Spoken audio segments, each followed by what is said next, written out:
오늘 여러분과 함께 볼 말씀은 마태복음 1장 18절부터 25절까지의 말씀입니다. 마태복음 1장 18절부터 25절입니다. 마태복음 1장 18절부터 25절까지 주님 말씀 읽도록 하겠습니다. 예수 그리스도의 나심은 이러하니라. 그의 어머니 마리아가 요셉과 약혼하고 동거하기 전에 성령으로 잉태된 것이 나타났더니 그의 남편 요셉은 의로운 사람이라 그를 드러내지 아니하고 가만히 끊고자 하여 이 일을 생각할 때에 주의 사자가 현몽하여 이르되 다윗의 자손 요셉아 너희 아내 마리아 데려오기를 무서워하지 말라. 그에게 잉태된 자는 성령으로 된 것이라. 아들을 낳으리니 이름을 예수라 하라. 이는 그가 자기 백성을 그들의 죄에서 구원할 자이심이라 하니라. 이 모든 일이 된 것은 주께서 선지자로 하신 말씀을 이루려 하심이라. 이르시되 보라 처녀가 잉태하여 아들을 낳을 것이요 그의 이름은 임마누엘이라 하리라 하셨으니 이를 번역한즉 하나님이 우리와 함께 계시다 함이라. 요셉이 잠에서 깨어 일어나 주의 사자의 분부대로 행하여 그의 아내를 데려왔으나 아들을 낳기까지 동침하지 아니하더니 마음에 이름을 예수라 하니라. 아멘. 사도신경을 강의하고 있는 중입니다. 그 중에 우리들이 이제 예수 그리스도에 대한 우리들의 신앙이 무엇인지를 살펴보는 단계에 들어왔었고, 우리는 예수 그리스도의 신성과 더불어서 예수 그리스도의 인성을 우리들이 믿는 것이 무엇인지를 살펴보고 있는 중입니다. 그래서 예수님은 전능하사 천지를 만드신 하나님 아버지를 내가 믿사오며 그 하나님의 외아들이신 우리 주이신 예수이신 그리스도이신 예수를 믿사오니. 예수님에 대해서 믿는다는 것에 신성에 대한 부분이 물론 뒤에 오늘 우리들이 다루게 될 성령으로 동정녀 마리아에게서 잉태하사라는 부분도 신성에 대한 부분들을 말하고 있지만 좀 더 중점이 맞춰져 있는 것은 하나님의 외아들이신 예수, 우리의 주이신 예수, 또한 그리스도이신 예수를 믿는다. 이 신성에 대한 부분이 조금 더 중점이 맞춰져 있다, 초점이 맞춰져 있다 할 수 있겠습니다. 그리고 우리들이 지난주부터 다루었던 성령으로 잉태하사 동정녀 마리아에게 나셨다라고 하는 것이 무슨 의미인가를 우리들이 지금 두 번째 시간으로 살펴보고 있는 중입니다. 지난주에 동정녀에 대하여 동정녀 마리아에게서 나셨다는 것이 무슨 의미인지를 쭉 풀어가던 중에 다 마치지 못하고 이어져 오게 되었습니다. 지난주에 설교 내용을 다시금 들으셨다고 한다면 지난주 마지막 끝부분에 나누었던 내용이 창세기에서 아담과 하와에 대한 이야기를 우리들이 살펴봤던 것을 기억하실 수 있을 것입니다. 성경은 우리들에게 한 가지를 알려주는 것이 있는데 그것은 무엇이냐? 예수 그리스도가 우리를 구원할 구원자이신데 어떻게 구원을 하느냐? 그는 자신이 친히 우리를 위하여 십자가에 죽으실 뿐만 아니라 우리를 위하여 십자가에서 친히 죽으신다. 무엇으로서? 죄인으로서 죄가 되시어 우리가 죄인이고 죄인 우리를 대신하여 십자가에 죽으신다. 또 하나가 있어야 돼요. 그게 무엇이냐면은 죽기만 하는 것이 무슨 구원입니까, 여러분? 같이 죽는 거잖아요, 그건요. 그렇죠? 살아야 되죠. 그래서 그분께서는 십자가에 죽으실 뿐만 아니라 또한 무엇 하신다? 다시 사흘 만에 죽은 자 가운데서 살아나셨다. 부활을 말하죠. 그래서 예수 그리스도는 우리를 위한 하나님의 어린 양으로서 속량이요 또한 대속 제물이 되심과 동시에 또한 그 예수 그리스도께서는 우리의 다시금 살아날 우리의 첫 열매가 되신다고 성경은 말을 합니다. 우리는 예수 그리스도로 말미암아 죄로서 아담의, 첫사람 아담의, 우리가 흔히 원죄라고 말을 하지요. 그 첫사람 아담의 지음으로 인하여 여기서 하면 꼭 이렇게 질문이 들어옵니다. 아니, 아담이 죄를 지었지 내가 지었어요? 난 아담을 본 적도 없고 만난 적도 없는데, 아담이랑 아무런 것이 없는데. 그래서 우리들은 이제 우리 모든 인간은 아담의 혈통으로 된 자들이다 이렇게 말을 하죠. 그래서 우리 안에 흐르는 피, 이 피에 아담의, 첫사람 아담의 그 DNA가 여전히 남아있다. 그렇게 말을 하는 이들도 있습니다.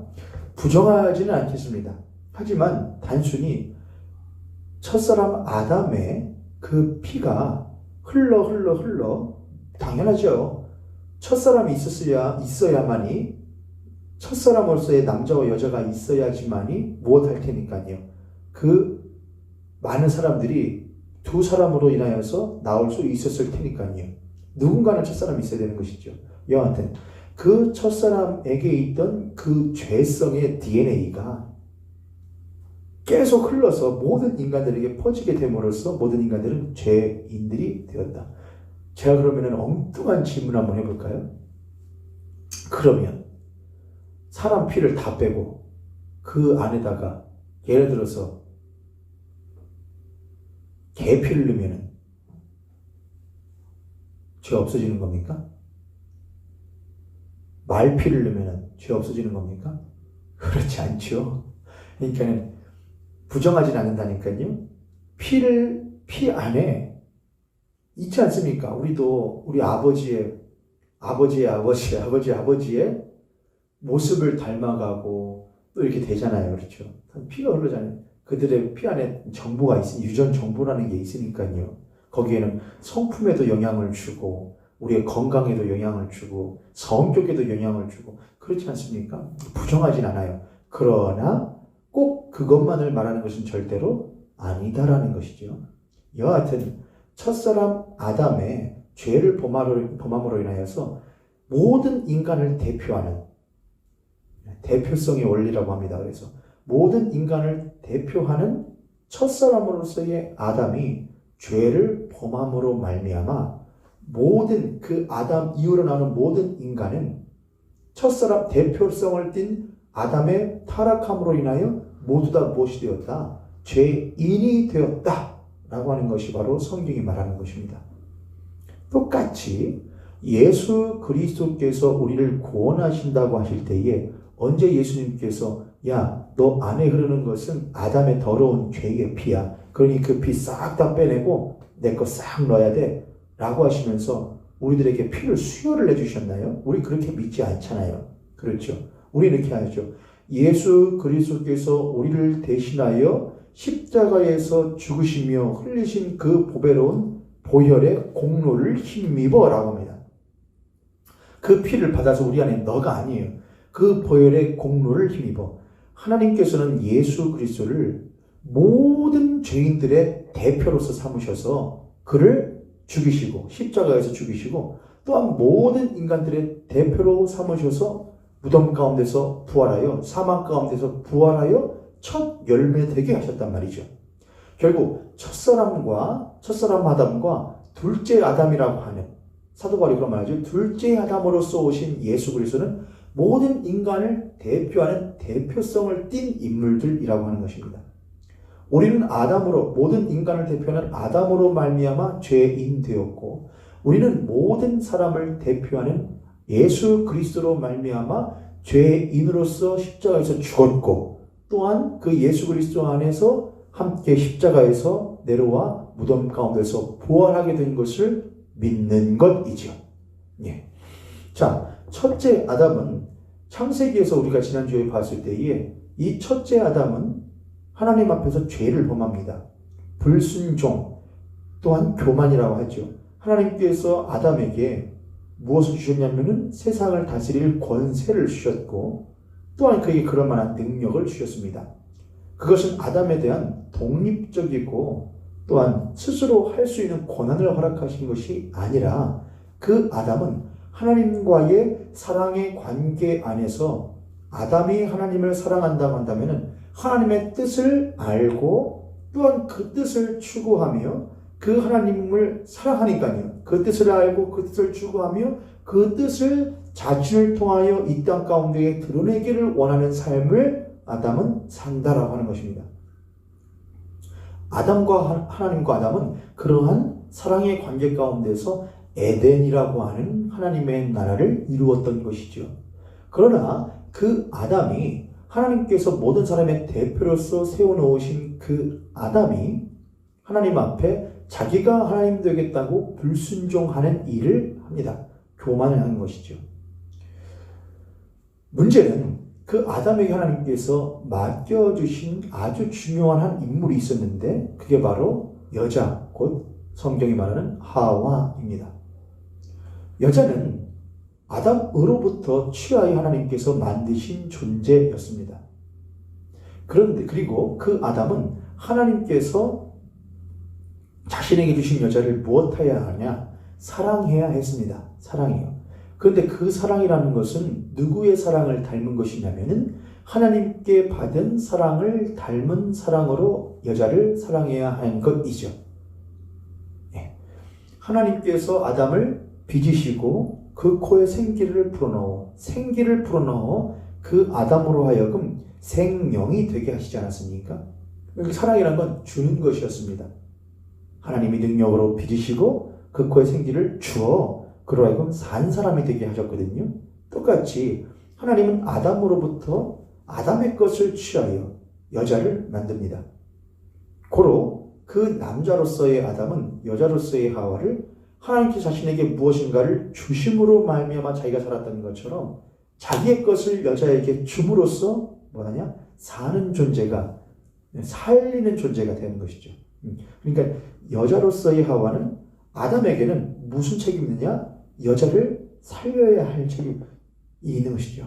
말씀을 들으시는 모든 우리 남편분들, 저를 비롯하여 우리 남편분들, 또한 남편들이 되실 예비 남편분들, 우리들은 아내를 살려야 할 복된 책임이 있습니다.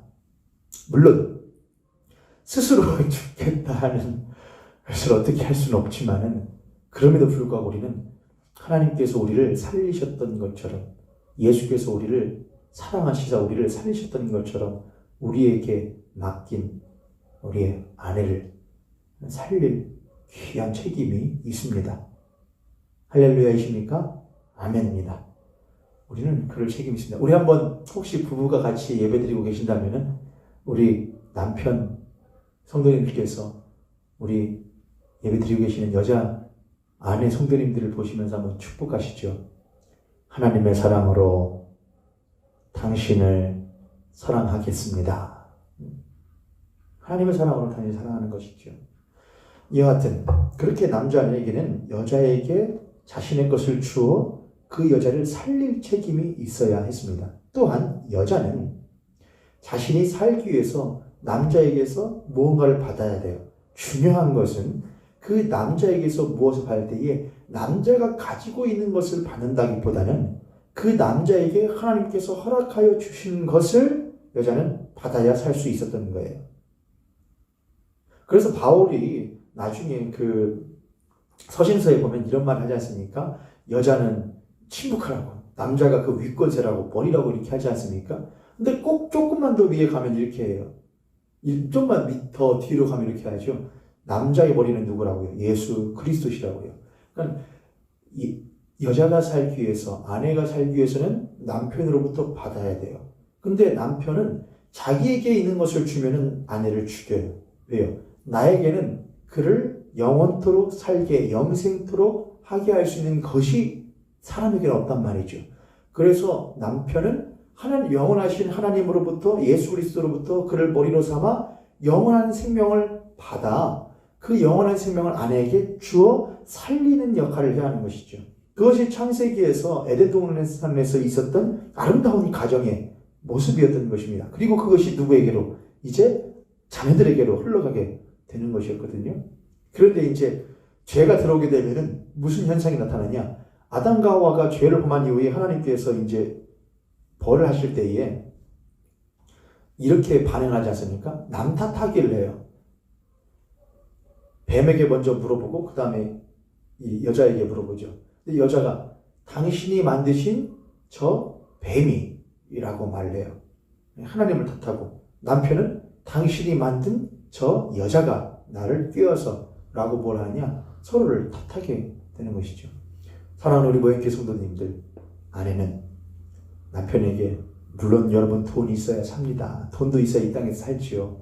그리고 여러 가지 좋은 옷도 입어야 되고요. 좋은 가방도 있으면 좋고요. 그렇습니다. 그렇지만 이 땅에서도 하나님을 알지 못하는 사람들 가운데서도 참된 사랑이라는 것은 물질에 있지 않다는 것을 압니다. 참으로 사랑받기를 원하는 살아있는 진짜 여자는, 아내는 남편에게 참된 사랑을 받기를 원해요. 참된 사랑, 그렇죠. 오직 한 남자에게서 유일하고 헌신적인 사랑을, 그걸 받기를 원해요. 다른 것을 원하는 것이 아니죠. 그것이 충족되지 못할 때에 그 아내는 다른 것으로 사랑을 표현받기를 바랄 겁니다. 가방이나 옷이나 다른 것으로 받기를 원할 거예요. 남편은 그 아내를 살려야 하는데 자신이 세상에서 배운 것이 하나님께 영원한 하나님의 말씀을 배우지 못하면은, 하나님의 사랑을 받지 못하면 그걸 줄 수가 없기 때문에 주긴 주어야 되잖아요. 안 그러면 바가지. 그거 조금 안 좋은 발언이죠. 그러면은 좋지 않잖아요. 가정의 평화가 깨지잖아요. 그래서 하나님의 사랑을 주어야 되는데 줄 능력이 없으니까 가정의 평화는 유지해야겠고, 그래서 뭘 하느냐? 다른 방식으로, 세상이 가르쳐준 방식으로 아내를 채우고 충족시켜주는 일을 하게끔 되는 것이죠. 그것이 바로 죄가 이 땅 가운데 들어온 이후에 생겨난 현상이었습니다. 아담과 하와는 하나님께서 처음에 창조하셨을 때에 그러한 방식으로 가정을 꾸리지 않았다고 하는 것입니다. 여하간 아내는, 여기 중요한 여자는 남편으로부터 사랑을 받는 존재이고, 남편은 그 사랑을 자신의 사랑으로 주는 것이 아니라 하나님께 내가 받고 배운 사랑을 아내에게 전하여 줌으로써 살려주는 통로의 역할을 하는 것이 바로 남자였다는 것입니다. 잘 따라오시고 하셔야 돼요. 그래야 성령으로 잉태하사 동정녀 마리아에게서 나셨다는 것이 왜 꼭 마리아에게서 나셔야 되느냐, 왜 꼭 동정녀에게 나셔야 되느냐, 이 의미들을 살펴볼 수 있습니다. 자, 남자와 여자의 역할이 그렇게 구분되어져 있는데 창세기에서, 그런데 문제가 생겼죠. 여자가 뱀에게 꼬임을 당해요. 꼬임 당할 수 있어요. 문제는 그 남편이 그 아내를 무엇했어야 되느냐? 그 아내를 꼬임으로부터 건져내.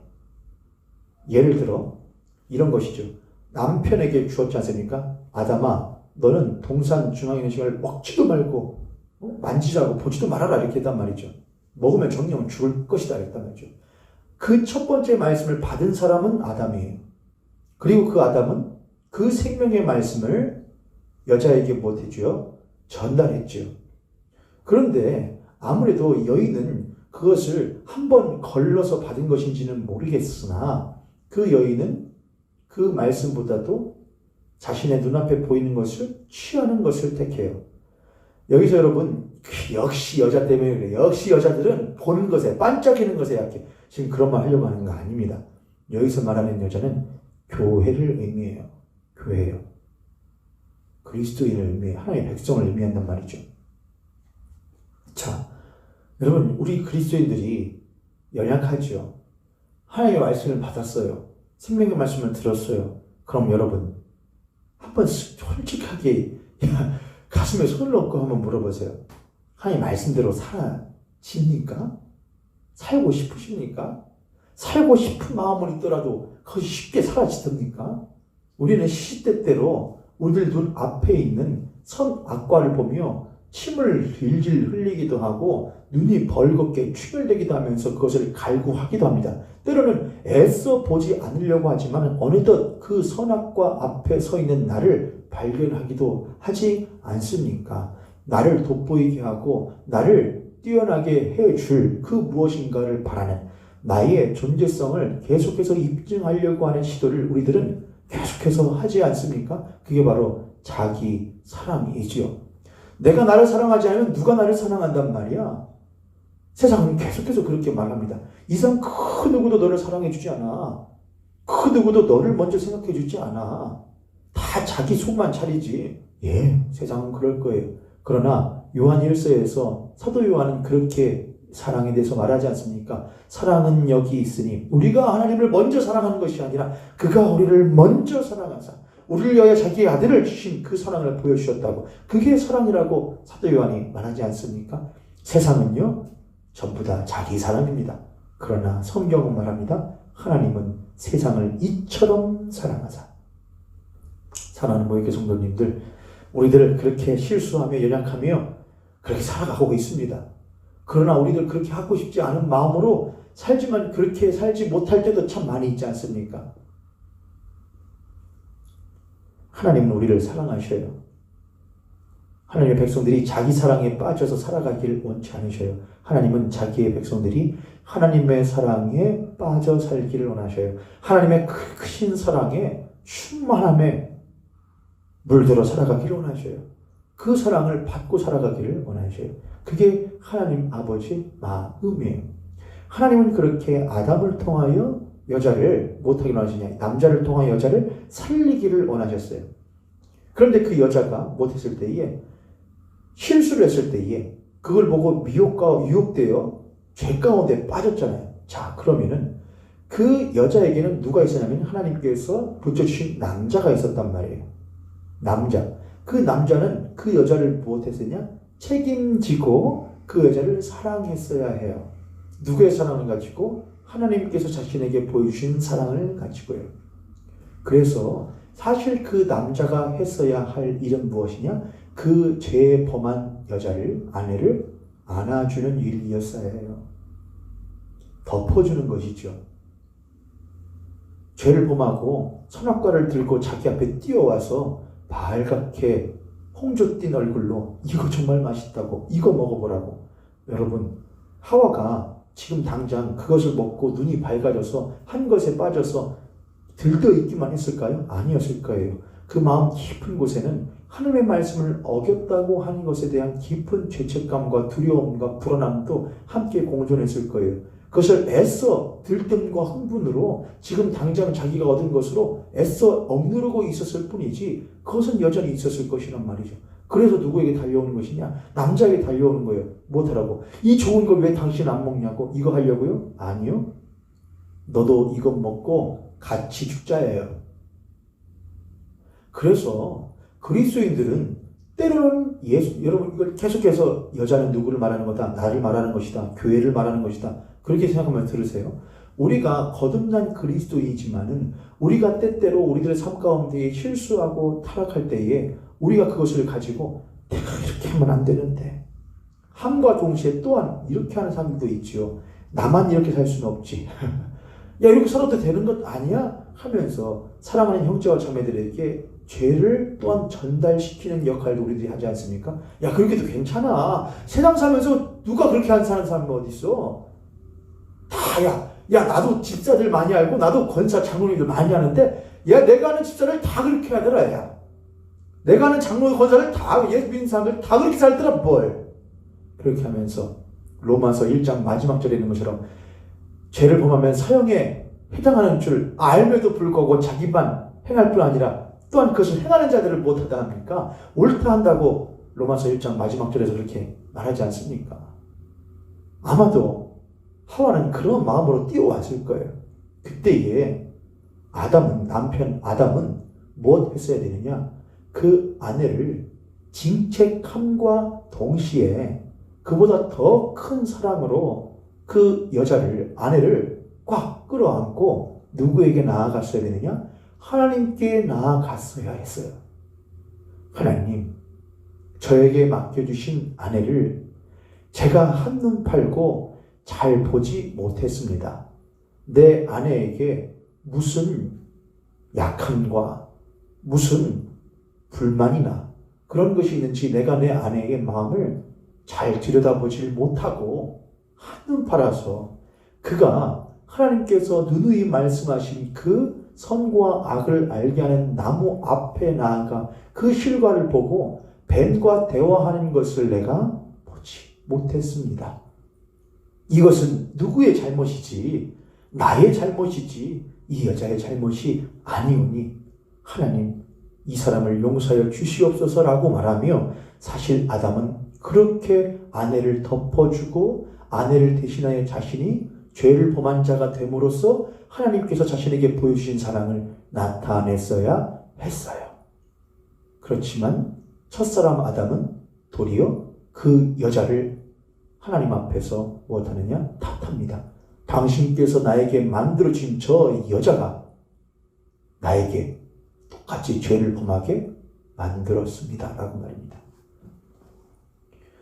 그렇게 첫째 사람 아담은 하나님 앞에서도 불순종과 교만함으로써 실패하였고 또한 자신에게 맡겨주신 여자 아내에 대해서도 그의 죄를 덮어주고 용서해주고 사랑해주지 못함으로 말미암아 아내에 대해서도 실패한 존재가 되어 버린 것이었죠. 하나님께서는 그렇게 실패한 두 사람 앞에서 당당하게도 또한 간곡하게도 복음을 전해주시죠. 그게 지난주에 말했던 창세기 3장 15절이에요. 뱀에게 말한 것이지만 그 옆에 있던 여자와 또한 남자에게도 동일하게 들려주신 것이죠. 그것은 바로 여자의 후손에 대한 이야기였습니다. 그리고 하나님께서는 그들에게 가죽 옷을 입혀주십니다. 그 가죽 옷을 입혀주실 때에 아담은 깨달았을 거예요. 아담은 내가 이렇게 내 아내를 덮어주었어야 되는데 여자는 깨달았을 거예요. 내가 내 남편에게 큰 무엇을 주었구나. 책임을 지게끔 만들었구나라는 것을 여자는 깨달았을 거예요. 그러니까 남자는 무엇을 깨닫고 나에게 덮어줄 책임이 있었는데를 깨닫게 되는 것이고 여자는 뭘 깨닫게 되느냐? 이렇게 용서함 받았구나에 대한 은혜를 깨닫게 되는 것이죠. 이해되셨습니까? 잘 따라오신다면 여러분은 아주 중요한 부분들을 지금 듣고 계시는 거라고 저는 생각을 해요.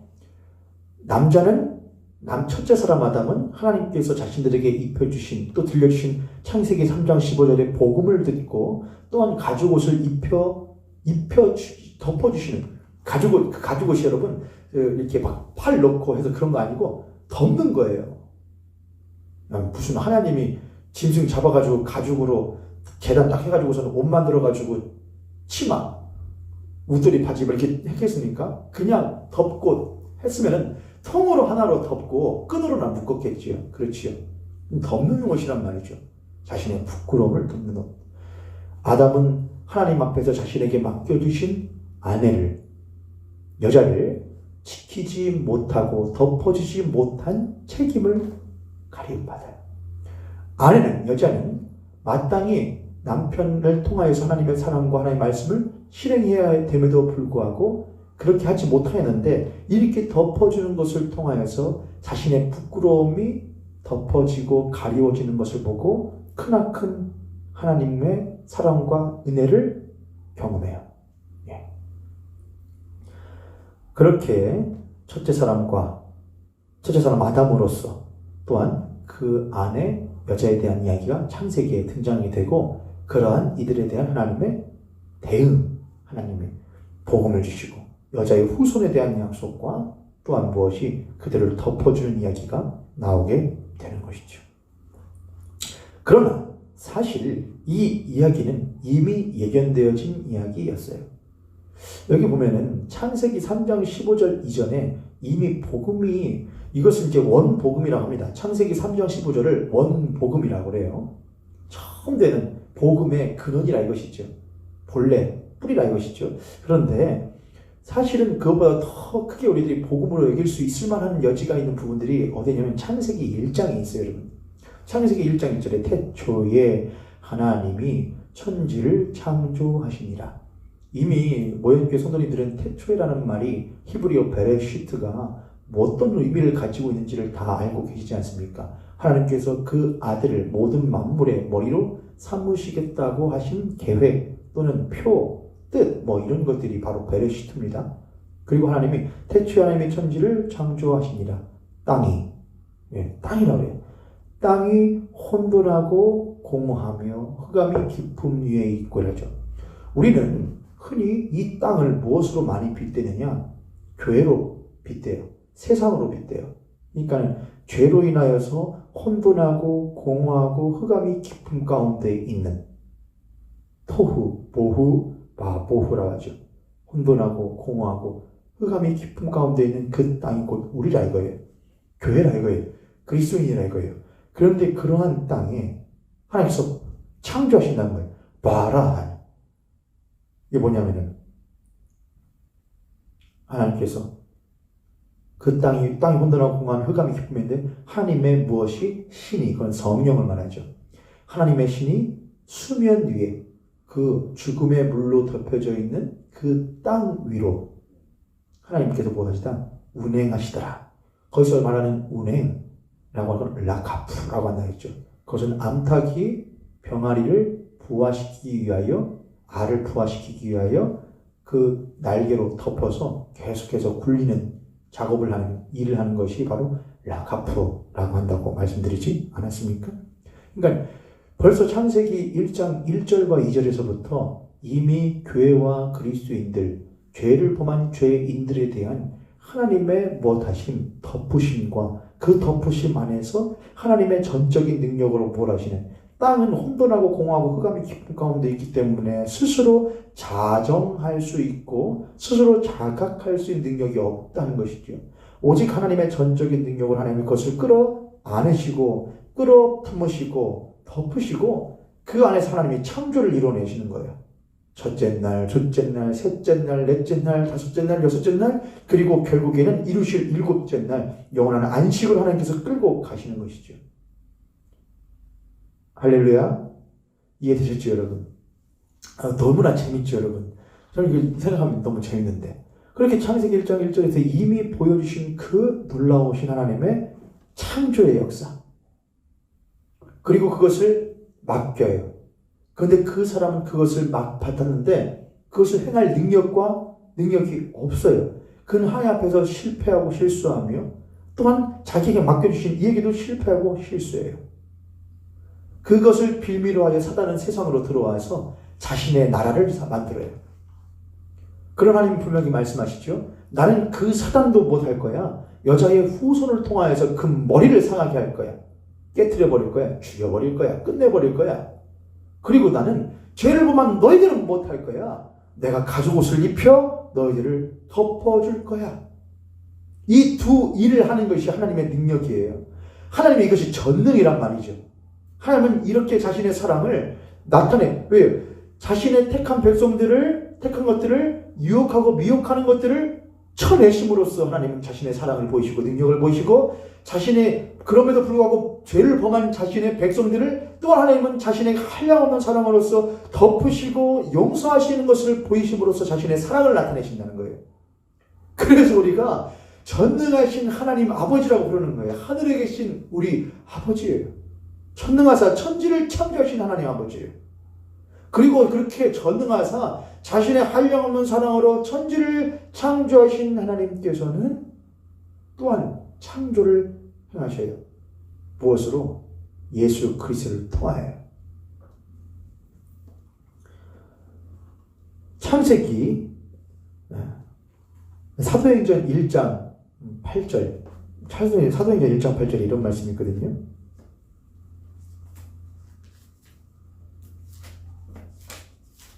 사도행전 1장 8절에 이렇게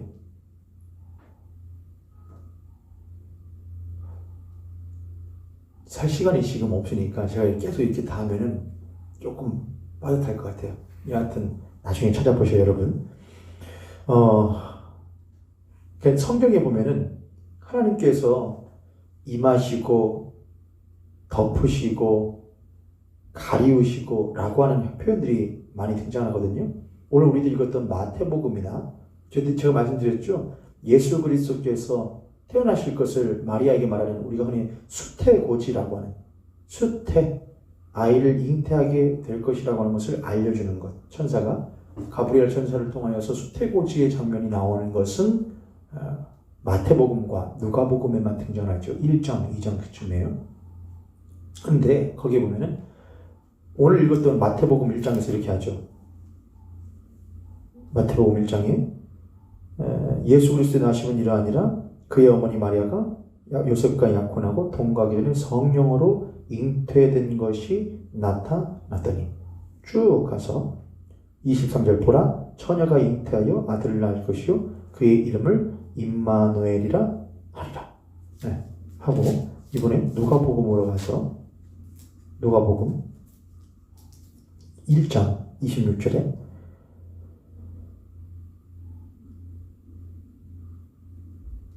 어디냐면은 30절 천사가 이때 마리아여 무서워하지 말라 네가 하나님께 은혜를 입었느니라 보라 네가 잉태하여 아들을 낳으리니 그 이름을 예수라라 그가 큰 자가 되고 지극히 높으신 자의 아들이라 일컬어질 것이요 주 하나님께서 그 조상 다윗의 왕위를 그에게 주시니 영원히 야곱의 집을 왕으로 다스릴 것이며 그 나라가 무궁하리라.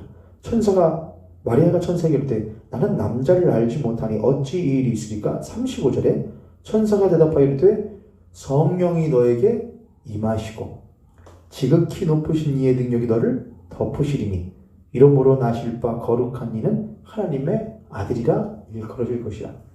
성령이 너에게 임하시고 사도행전 1절 8절에도 성령이 너에게 임하시면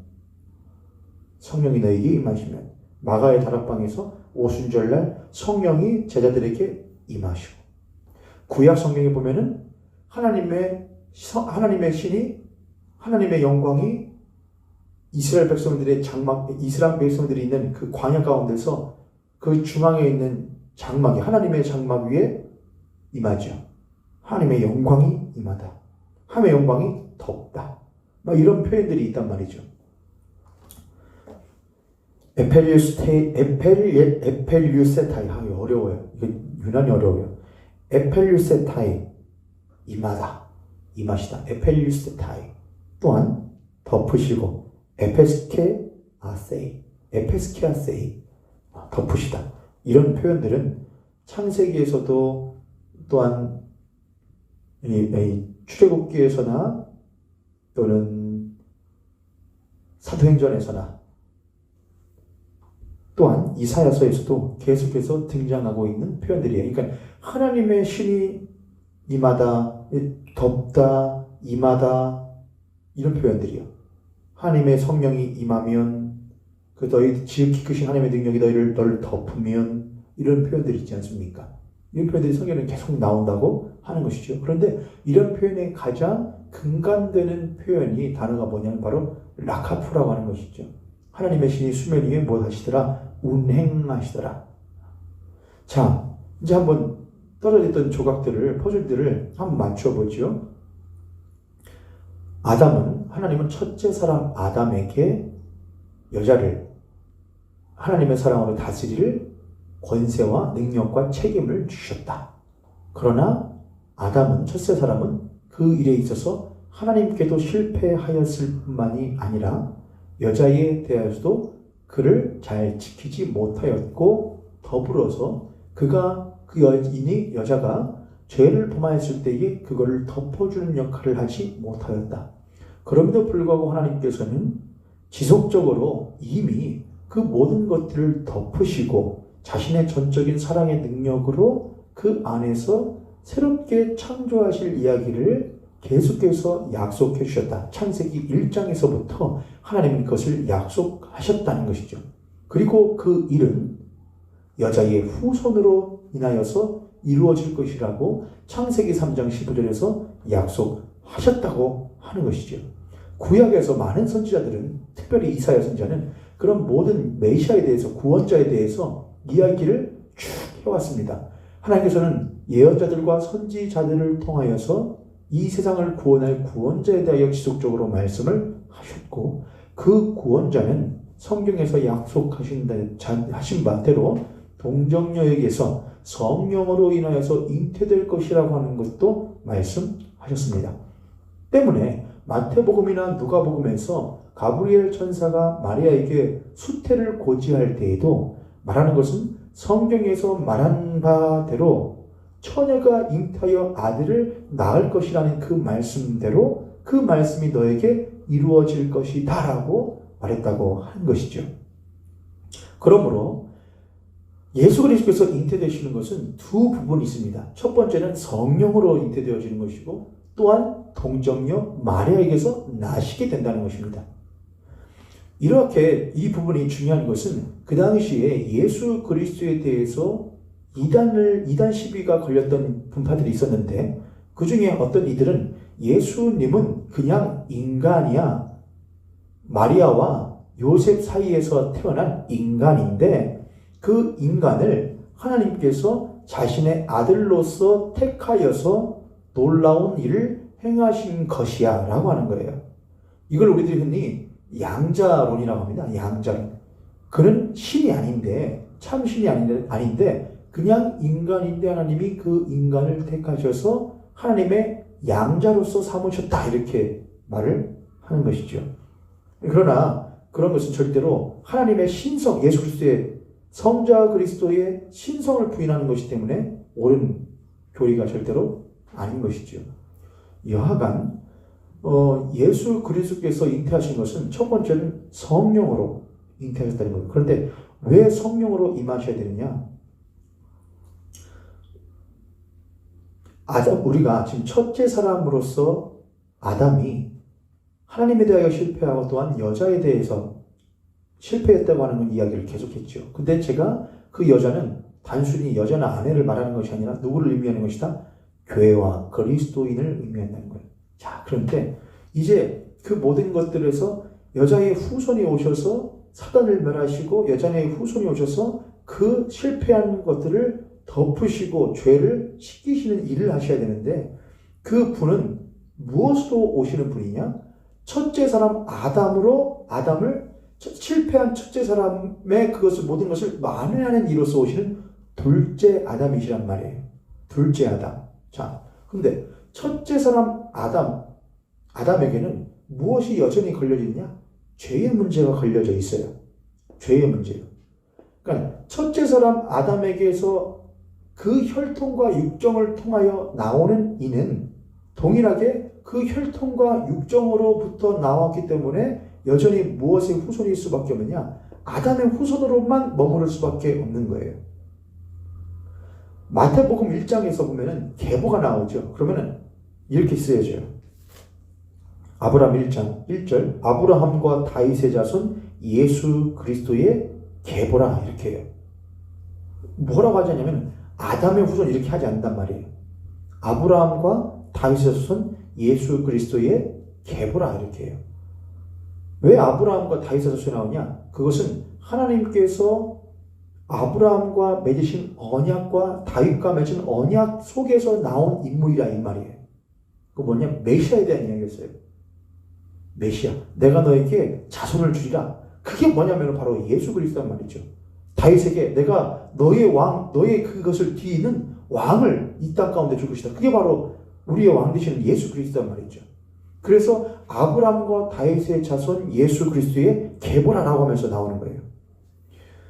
17절에서 나오게 되는 이 부분은 다음 주에 이어서 하겠지만은 17절에서 나오는 것은 예수 그리스도 14대가 나오는데 이것은 예수 그리스도가 성경에서 약속한 그 메시아가 맞다고 하는 것을 표현하는 것이 바로 14대요.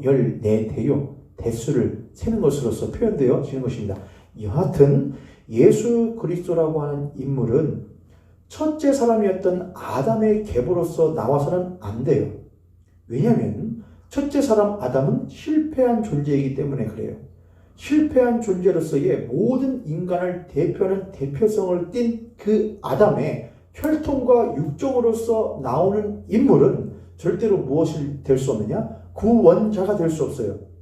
구원자는 뭐라느냐? 제가 예수 그리스도의 신성을 말하면서 우리의 구원자 되신다 할 때에 그 부분들 만족해 되시는 부분들을 이야기할 때 하지 않았습니까?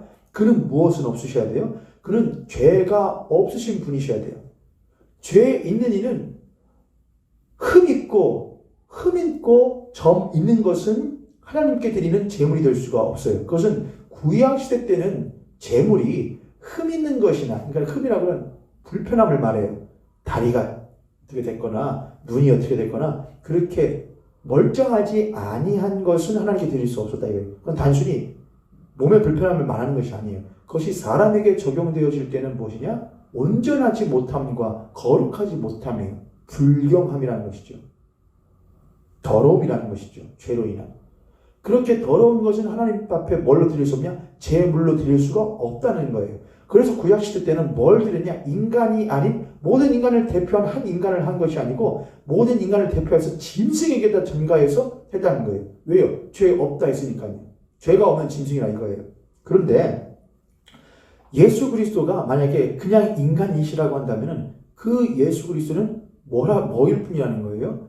죄를 범한 한 첫째 사람 아담의 혈통과 육정을 통하여 난 사람일 수밖에 없기 때문에 그는 흠없고 점없는 존재가 아니라 흠 있고 점 있는 존재로서 하나님의 택함 받은 어린 양으로서 화목제물의 역할을 감당할 수 있다 없다? 없다는 거예요. 만족되어질 수가 없다는 거예요.